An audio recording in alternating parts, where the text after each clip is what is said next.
Et bonjour!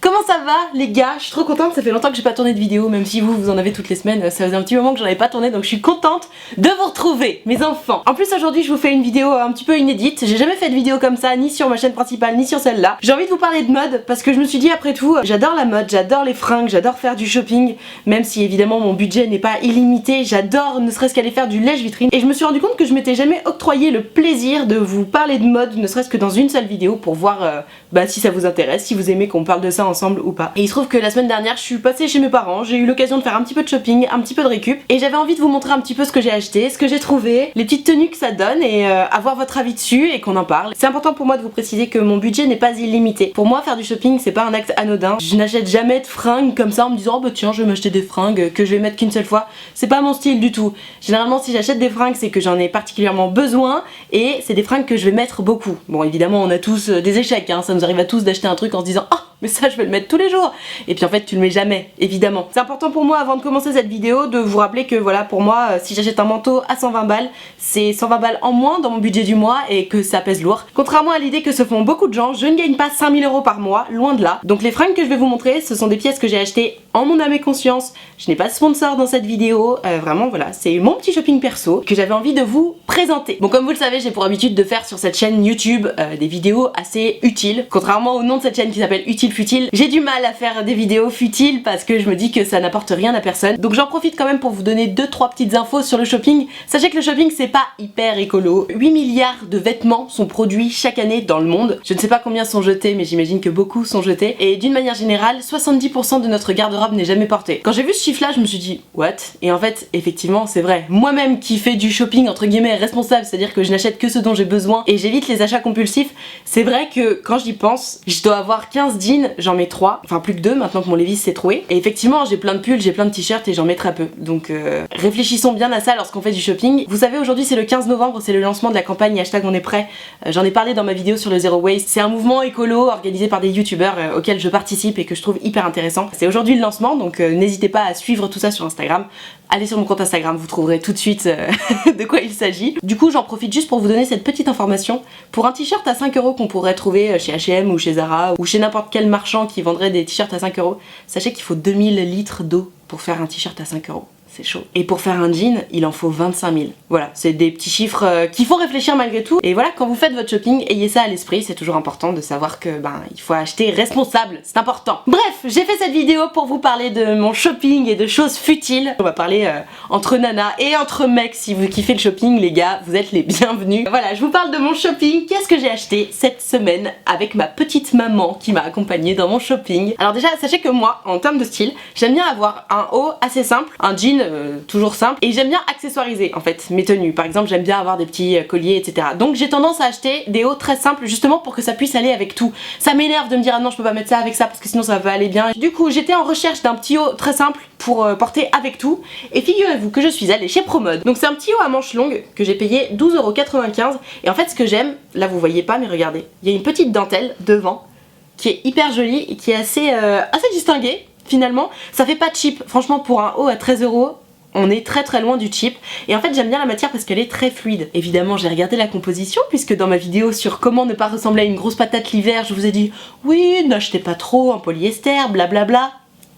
80% de polyester. Donc autant vous dire que c'est pas le haut qui va vous tenir chaud, c'est pas le haut qui ne va pas vous faire transpirer. Quoi qu'il en soit, la matière est très fluide et j'adore cette petite coquetterie de dentelle sur le décolleté, donc je l'ai acheté immédiatement. Parce que sachez que moi, lorsque je fais du shopping, étant donné que j'essaie d'acheter responsable entre guillemets, j'achète ce dont j'ai besoin, et si j'ai un flash, genre j'attends et j'y retourne le lendemain. Comme ça, si la fringue m'est restée dans la tête, et je vais l'acheter, et si elle m'est pas restée dans la tête, et je me dis c'est bien, t'as fait des économies. Ah oui, et surtout, maintenant, le problème, moi, quand j'achète des hauts, c'est que, vous savez, vu que j'ai arrêté de porter des soutiens-gorge, et j'ai pas envie que ce soit non plus transparent. Parce que, hashtag free the nipple, ok, mais j'ai pas non plus envie qu'on voit mes ins toute la journée.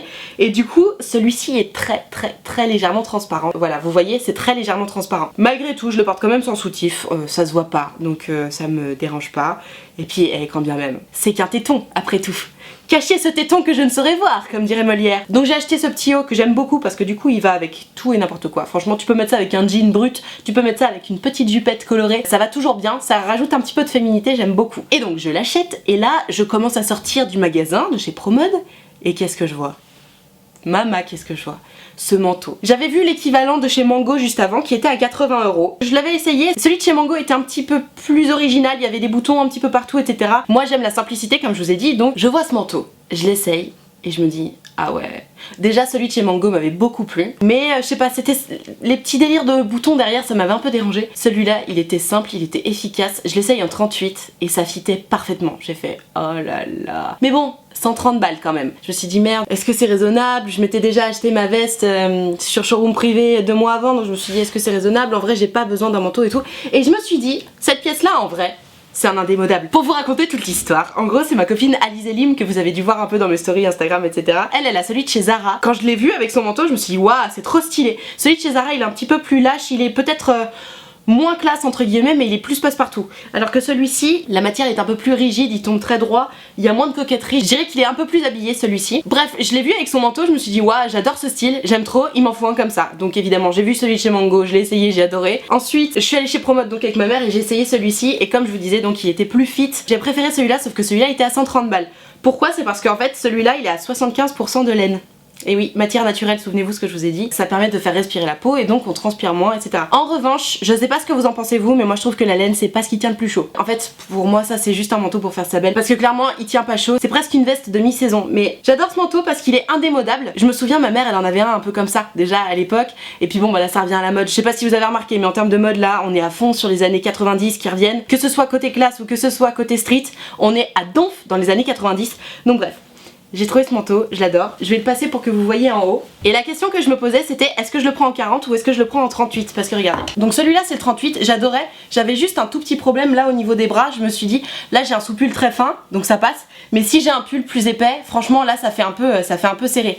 Et en même temps je mets jamais de pull épais. Comme je vous disais, j'adore mettre des petits sous-pulls et mettre une grosse veste pour ne pas ressembler à une grosse patate l'hiver. Du coup je me suis dit ça ne sert à rien que je le prenne en 40 parce qu'en 40 il était un peu moins ajusté évidemment et du coup voilà, je l'ai pris en 38, je le trouve assez élégant, je l'adore, je le trouve vraiment très joli. J'ai pas eu l'occasion de le mettre lorsqu'il faisait vraiment froid parce que ce week-end j'étais à Marseille et qu'il faisait particulièrement beau et chaud. En revanche j'ai eu l'occasion de le mettre avec une petite écharpe et ça reste toujours très élégant. J'aime beaucoup avoir une touche d'élégance avec le manteau, je trouve qu'un manteau c'est ce qui finit la tenue donc c'est très important.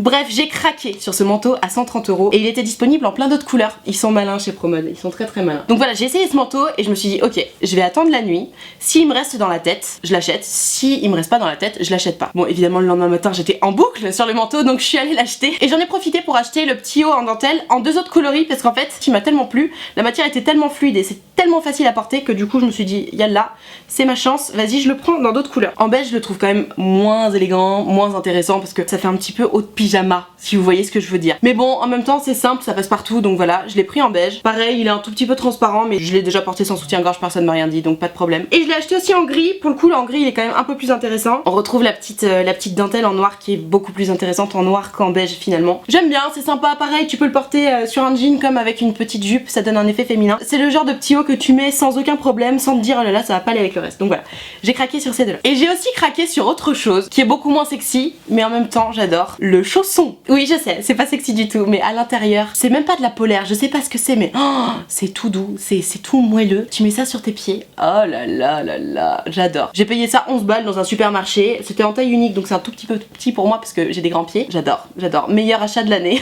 Voilà, donc ça c'était mes achats. Évidemment je suis allée chez mes parents. Donc j'ai eu accès au dressing de ma mère et il se trouve que comme je partais en week-end à Marseille et que j'avais pas pris beaucoup d'affaires, ma petite maman m'a prêté quelques-unes de ses affaires et oh miracle, j'ai trouvé des choses merveilleuses. Dans le dressing de ma mère, j'ai trouvé ça. Alors ça, figurez-vous qu'au départ c'est un petit haut de la marque Rodier, donc j'imagine que ça n'existe plus. La marque Rodier, je sais pas si vous voyez, made in France. Moi tout de suite je l'ai mis en jupe. Je dis regarde maman, elle me dit mais c'est un haut, n'importe quoi.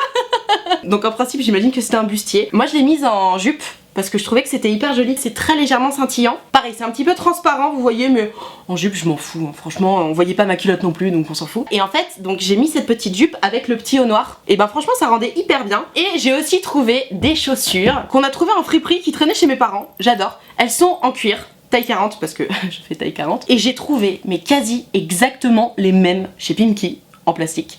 mais vraiment les mêmes avec la sangle comme ça, que je sais plus, je crois qu'elle coûtait un petit peu moins de 50 balles. Celles-là je les ai trouvées chez mes parents et je sais qu'ils les avaient achetées en friperie mais genre il y a hyper longtemps. Donc trop bien, j'étais trop contente. Je voulais absolument des petits souliers comme ça, sans talons. Franchement entre nous c'est beaucoup plus confortable de marcher sans talons. Et je sais pas, je trouve des petits souliers en cuir comme ça, ça donne vite fait un petit côté écolière londonienne. Ne me demandez pas d'où je sors cette image, c'est l'image que j'ai. Donc je me suis fait ma petite tenue un peu sympa avec la jupette, le petit haut et ces chaussures là avec des petits collants. J'adorais, j'étais trop contente. Et j'ai aussi trouvé dans les affaires de ma mère, vous l'avez vu depuis tout à l'heure, ce haut. Vous voyez, il y a plein de petits détails. J'adore les manches, mais alors celui-là mes enfants vous pourrez pas le trouver, c'est de la marque Save the Queen. Alors c'est là l'intérêt de taper dans le dressing de maman, c'est qu'il y a des super fringues qui coûtent une blinde. Save the Queen c'est une marque qui coûte très cher mais en même temps c'est une très bonne qualité. Personnellement j'adore les fringues un petit peu originales et surtout j'adore ces jeux de transparence et d'opacité, vraiment j'adore ça. J'aime beaucoup les manches, elles sont très légèrement évasées au bout, j'aime bien cette petite coquetterie là, il y a un petit empiècement au niveau de la poitrine. Vraiment je trouve ce haut magnifique, j'adore la marque Save the Queen. Dans le dos ça fait un V pareil en légère transparence.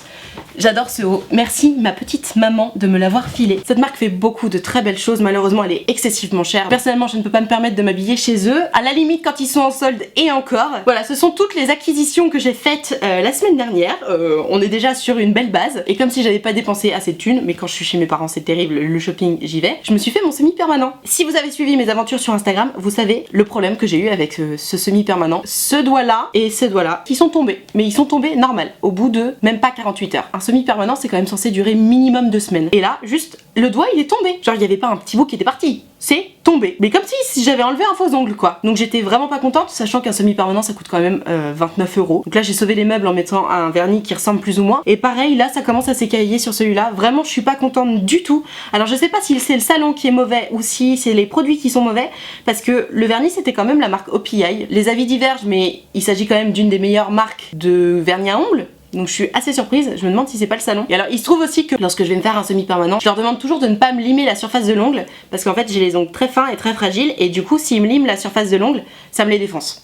Donc je leur dis, vous me les limez juste au-dessus là évidemment pour faire la forme. Par contre, vous m'enlevez pas les cuticules parce que moi j'en ai presque pas donc je les laisse. Et vous me limez pas la surface de l'ongle. Donc ça a l'avantage d'être beaucoup plus rapide et de ne pas abîmer les ongles. En revanche, effectivement le vernis tient moins bien. Sauf que la dernière fois que j'ai fait un semi-permanent sur les mains, j'ai aussi demandé qu'on ne me lime pas la surface de l'ongle. C'est resté 3 semaines. Donc là je me dis, c'est soit l'institut, soit la marque de vernis qui va pas, mais il y a un problème quelque part. Dites-moi dans les commentaires ce que vous en pensez. Dans tous les cas, je vous donne vraiment ce tips là. Si vous avez tendance à avoir les ongles fragiles et que vous n'osez pas trop le semi-permanent, moi je vous dis, je me fais jamais limer la surface de l'ongle et du coup ça me permet de garder des ongles en pleine forme tout en ayant un joli semi-permanent.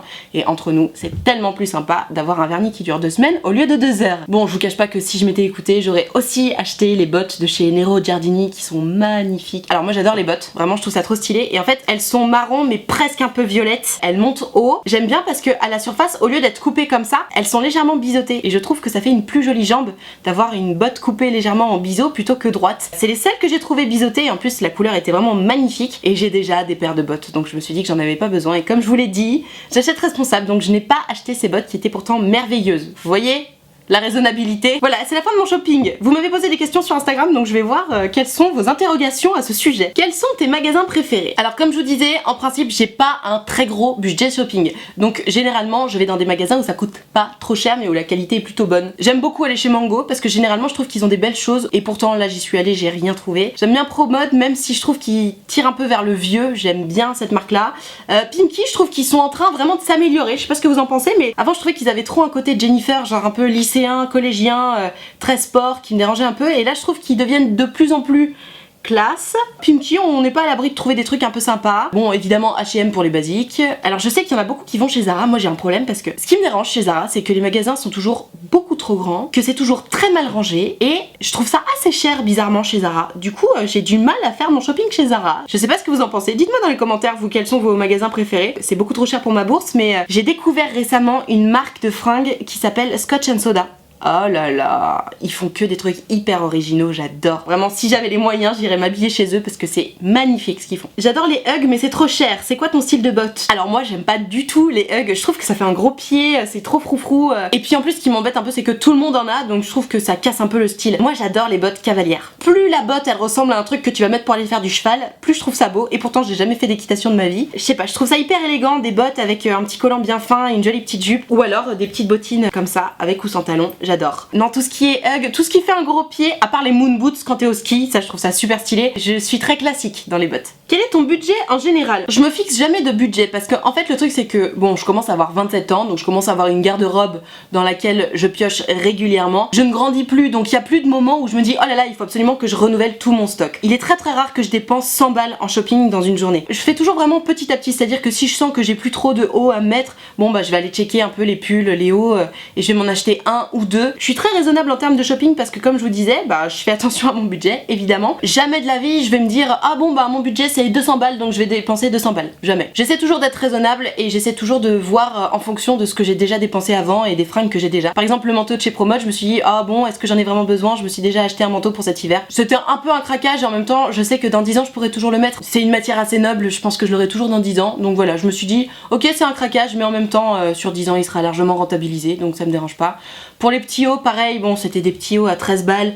Je me dis voilà ok j'en ai pris 3, mais en même temps pareil ils vont être sur-rentabilisés donc je me culpabilise pas. En revanche si j'achète quelque chose de très cher dont je sais que je vais pas le mettre beaucoup, typiquement une robe de soirée, là vraiment faut vraiment que j'ai beaucoup de sous sur mon compte et que j'ai rien acheté depuis longtemps pour avoir un craquage comme ça. Sur quels éléments tu craques généralement le plus et comment tu y résistes parfois? Alors moi mon péché mignon bah c'est les vestes du coup hein, les vestes, les manteaux, je trouve tellement que c'est ce qui termine une tenue. Généralement je craque sur les vestes, une veste bien coupée j'ai du mal à résister et comme je vous disais tout à l'heure pour résister si je sais que vraiment j'en ai pas besoin, j'essaye le truc, je vois si ça me va ou pas, je regarde le budget, je repose et j'attends un jour, 2 jours. Et si l'article me reste vraiment en tête, je me dis bon bah ok c'est un coup de cœur. Si j'y pense à ce point, ça veut dire que ça va me plaire. J'attends toujours 24 heures. Si pendant 24 heures t'as continué à penser à l'article, généralement c'est que t'as un coup de cœur et que tu vas beaucoup le porter. Si au bout de 24 heures t'y penses même plus, c'est que t'as bien fait de pas l'acheter. Je vous conseille vraiment cette petite technique pour rester raisonnable. Voilà, c'est la fin de vos questions Instagram. Bon, il y en avait beaucoup qui parlaient de mon budget et en même temps je vous ai posé la question il y a pas très longtemps, donc je pense que je vous ai pas laissé beaucoup de temps pour répondre. J'espère que cette vidéo vous aura plu. Moi je me suis vraiment marrée à parler de mode avec vous. Si ça vous plaît, dites-le moi dans les commentaires et si vous avez envie que je vous fasse plus de vidéos comme ça, bah moi ça me fera vraiment plaisir parce que je pensais pas que je m'amuserais autant à vous parler de choses aussi futiles. N'hésitez pas à me dire dans les commentaires ce que vous en avez pensé, si vous aussi vous avez craqué sur les mêmes articles que moi ou pas. Surtout si c'est pas encore fait, abonne-toi à cette chaîne YouTube, c'est hyper important. N'hésite pas à mettre un pouce bleu également si la vidéo t'a plu, ça me fera drôlement plaisir et moi je te dis à très vite pour une prochaine vidéo. Ciao.